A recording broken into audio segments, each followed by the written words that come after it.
Joe Biden a donc fini par changer d'avis. Selon un responsable américain, il vient tout juste de donner son feu vert à Kiev pour utiliser des missiles à longue portée contre la Russie. Si cette décision est prise, cela ne signifiera rien de moins que la participation directe des pays de l'OTAN, les États-Unis, les pays européens, à la guerre en Ukraine. Bonjour mesdames et messieurs, bienvenue sur ma chaîne. Alors, pour cette vidéo, je vais vous donner ma vision de cette nouvelle information comme quoi Joe Biden veut déclencher la guerre entre les États-Unis et la Russie. Commentez, likez, partagez pour me soutenir et soutenir la chaîne. Sans plus tarder, nous passons aux vidéos. Alors, on va faire un petit rappel. On va pas commencer par cette vidéo, on va commencer par celle-ci.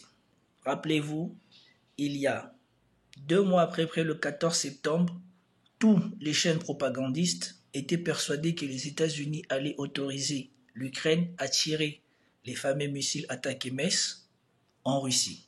Et Vladimir Poutine avait tapé du poing sur la table. Cette menace sérieuse signée Vladimir Poutine, envoyée hier, celle d'une guerre lancée contre les pays de l'OTAN dont nous faisons partie et plus largement lancée contre les soutiens de l'Ukraine, une déclaration qui intervient alors que se joue en ce moment même à Washington un tournant peut-être de cette guerre, le go américain à l'utilisation par l'Ukraine des armes livrées pour frapper les positions militaires en Russie. Écoutons le président russe.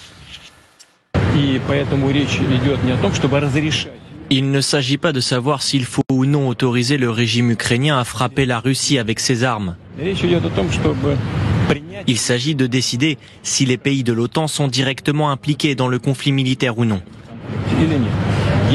Si cette décision est prise, cela ne signifiera rien de moins que la participation directe des pays de l'OTAN, les États-Unis, les pays européens, à la guerre en Ukraine.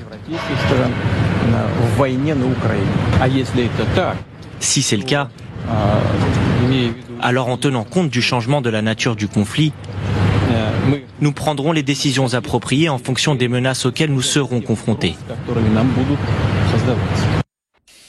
Et donc, hier soir, je découvre cette information-ci, qui normalement devrait faire aussi le tour du monde ce matin.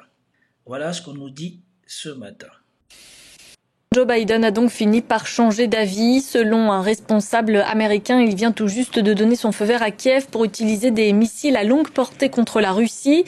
Cela faisait des mois que le président ukrainien Volodymyr Zelensky réclamait de pouvoir utiliser des armes américaines pour frapper des cibles militaires sur le territoire russe. On en parle avec vous, Sonia Dridi.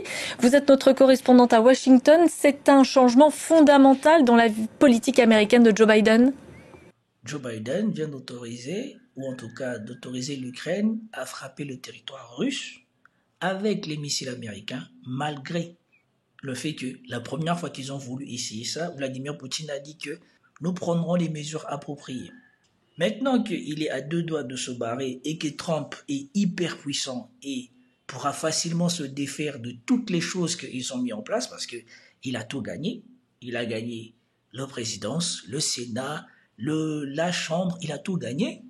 Ils essayent de saboter le début de la présidence de Trump et surtout, ils essayent de rendre impossible la promesse de Trump de mettre au plus vite fin à ce conflit. Il y a aussi d'autres raisons que je vous dirai dans la vidéo. Soyez patients et suivez la vidéo jusqu'à la fin. Oui, c'est un changement fondamental dans la politique de Washington, dans cette guerre entre la Russie et l'Ukraine. Pour l'instant, la Maison-Blanche se refuse à tout commentaire, mais cela faisait déjà plusieurs mois que c'était de plus en plus évoqué cette option. Cette décision prise par Washington, en effet, répond à une demande de longue date du président ukrainien de pouvoir utiliser des armes américaines pour frapper des cibles militaires en Russie. Alors ça a été une décision difficile à prendre pour...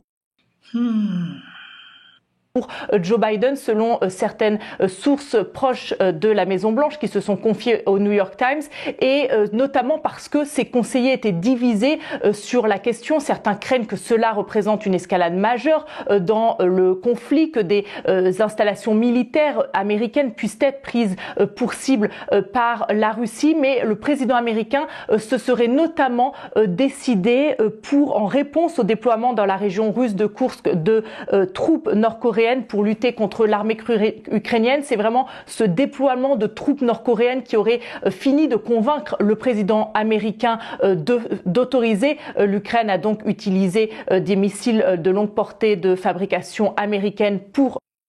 Et écoutez bien la justification stupide qu'il donne ici.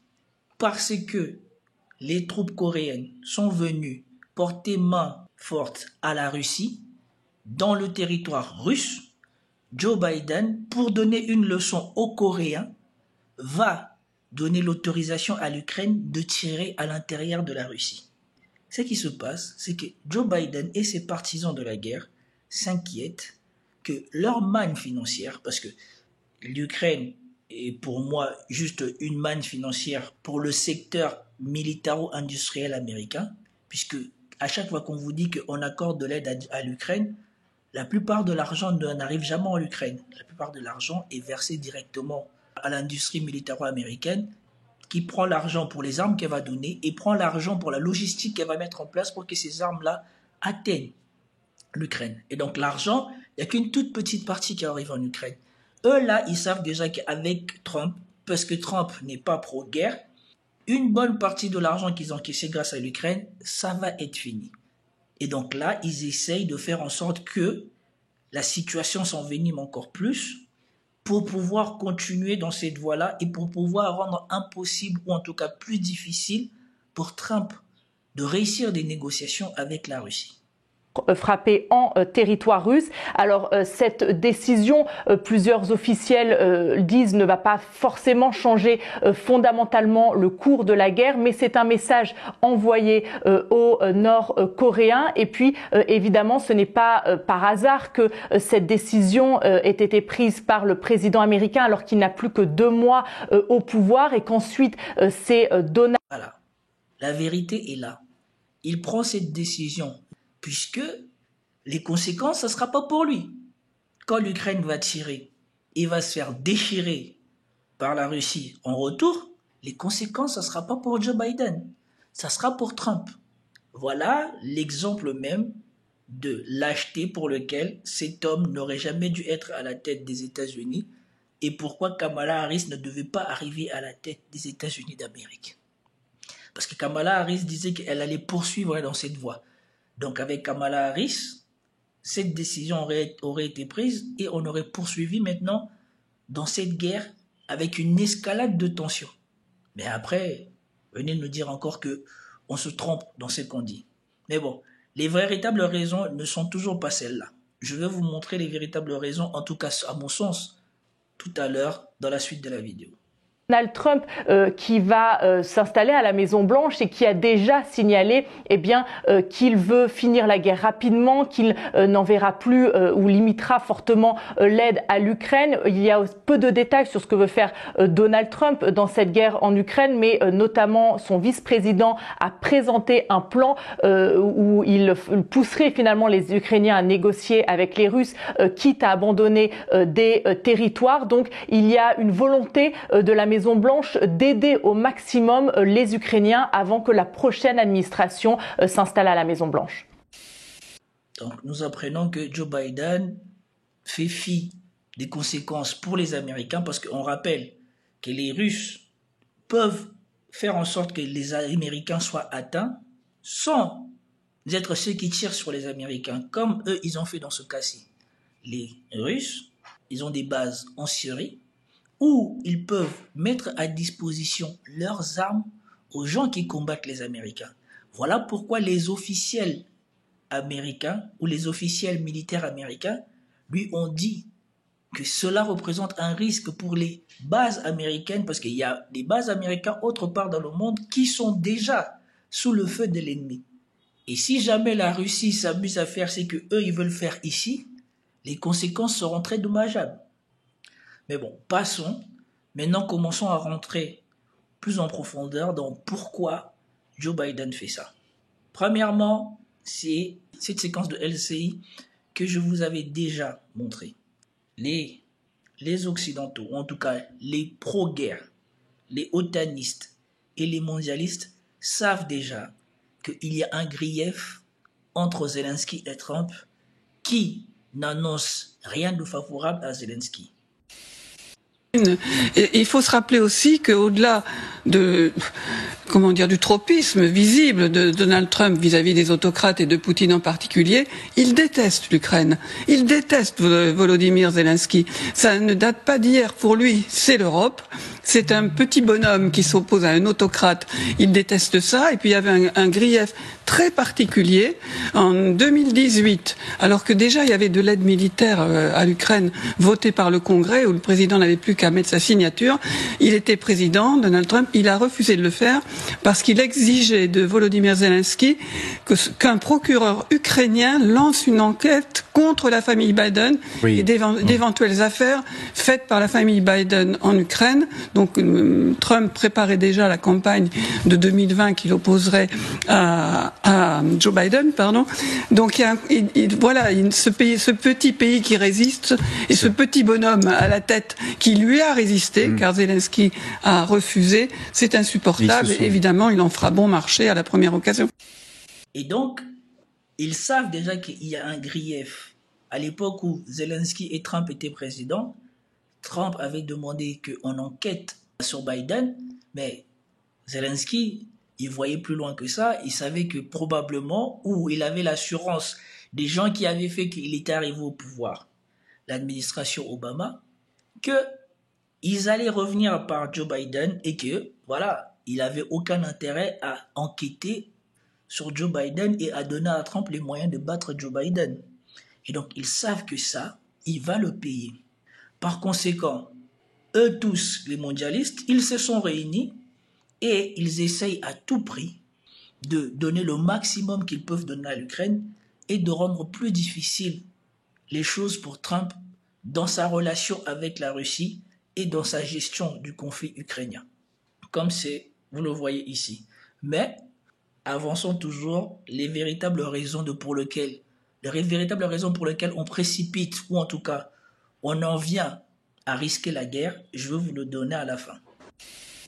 Le secrétaire d'État américain Antony Blinken est arrivé à Bruxelles mercredi pour des discussions urgentes avec les responsables de l'UE et de l'OTAN sur le renforcement du soutien à l'Ukraine. Les responsables s'attendent à un changement. Comme par hasard, les responsables de l'UE et de l'OTAN, les deux qui ont le plus à craindre de l'arrivée au pouvoir de Donald Trump. Parce que Trump, il veut que l'UE contribue beaucoup plus maintenant à l'OTAN et il veut que l'UE contribue beaucoup plus à la guerre en Ukraine. Et ceux qui perdront là-dedans, c'est l'Europe qui devra débourser plus et c'est le secteur militaro-industriel américain qui gagnera beaucoup moins. De politique concernant le soutien des États-Unis à l'Ukraine et à l'OTAN quand Donald Trump reprendra possession de la Maison-Blanche. Dans les mois qui précèdent la fin du mandat du président Biden, les démocrates tentent de mettre en œuvre autant de priorités qu'ils le peuvent pendant qu'ils détiennent la majorité au Sénat. Lors de son passage à Bruxelles, Antony Blinken a exposé les grandes lignes d'une aide supplémentaire des États-Unis à l'Ukraine avant le mois de janvier. We've obligated just recently and pushed out the door another $8 billion in security assistance for Ukraine.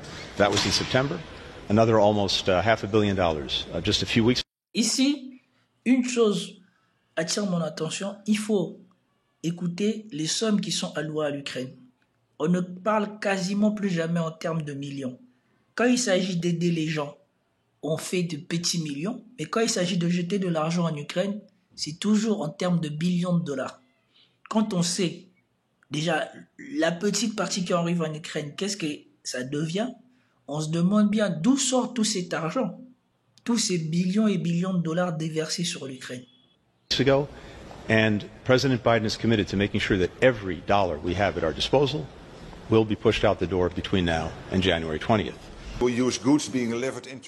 Le chef de l'OTAN, Mark Rutte, a déclaré que l'instabilité en Europe, au Moyen-Orient et dans la région Indo-Pacifique était de plus en plus interconnectée, soulignant que Moscou achetait des biens à double usage à la Chine et de la technologie de drones à l'Iran. Voilà. Et maintenant, nous en venons à la véritable raison pour laquelle ils autorisent les Ukrainiens à utiliser leurs armes pour frapper le territoire russe. Plus de détails sont en train d'être définis sur comment l'Ukraine devra, soi-disant, attaquer la Russie en profondeur. Mais la plupart de ces missiles-là, d'après ce que j'ai compris, devraient servir à attaquer ici. Et c'est à cause de ce qui s'est passé ici que vous allez voir maintenant qu'on a autorisé ces frappes. Parce que, comme vous le savez, ils savent déjà que Trump ne soutiendra pas ce truc. Et que forcément, ils vont aller aux négociations. Et la Russie est en train de mettre la pâtée à l'Ukraine, dans l'est de l'Ukraine. Et le seul endroit où l'Ukraine est en Russie, c'est à Kursk. Et ils sont en train de se prendre aussi une pâtée là-bas. Et il s'est passé quelque chose en particulier cette semaine, qui fait que, probablement, l'Ukraine, sans une aide importante, va perdre Kursk dans les semaines qui suivent. Regardez cette vidéo. The Russians stopped any attempts to attack the Ukrainian positions, the third counteroffensive stopped without bringing any results or any, as for the Sudzha direction, as we can see, the Russians stopped any attempts to attack the Ukrainian positions, the third counteroffensive stopped without... Et donc, ici, on vous dit, pour ce qui est de Kursk, les Ukrainiens maintenant ne sont plus réduits qu'à la zone ou à la ville de Sudzha.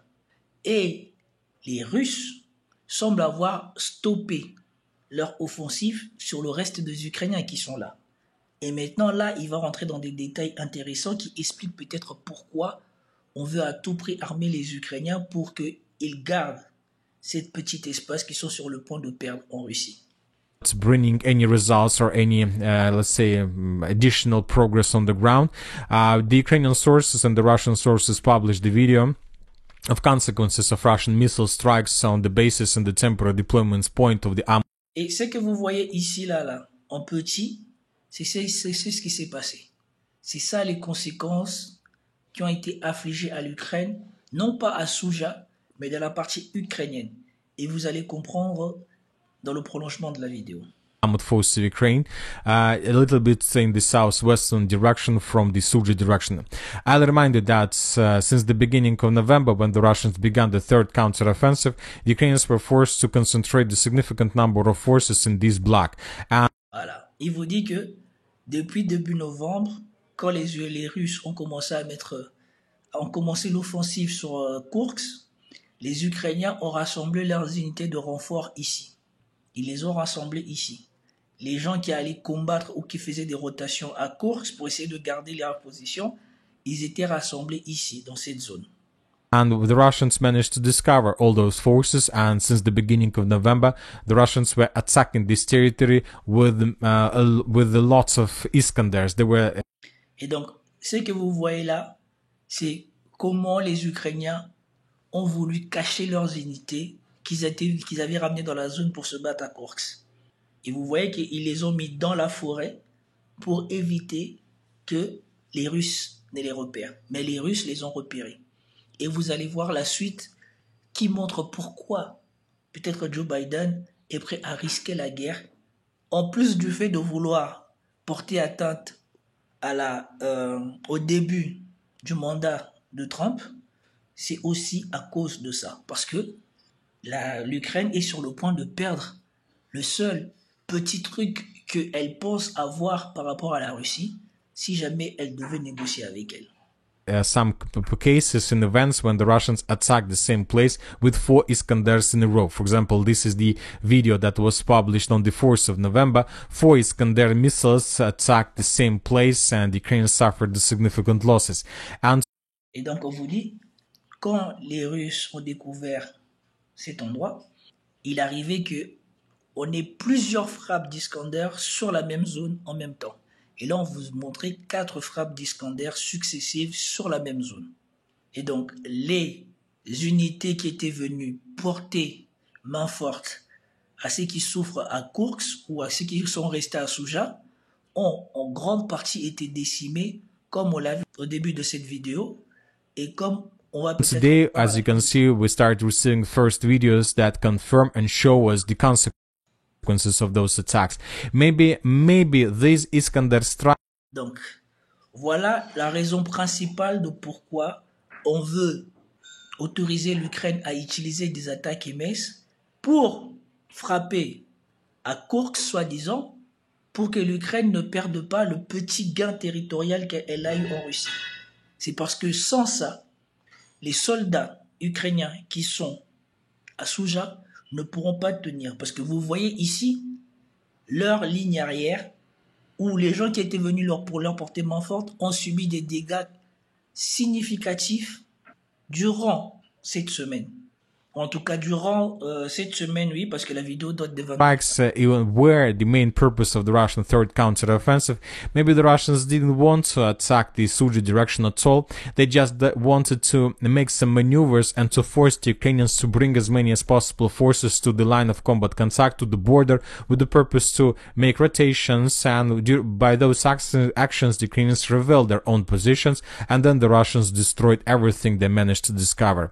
Maybe that was the real reason. Voilà.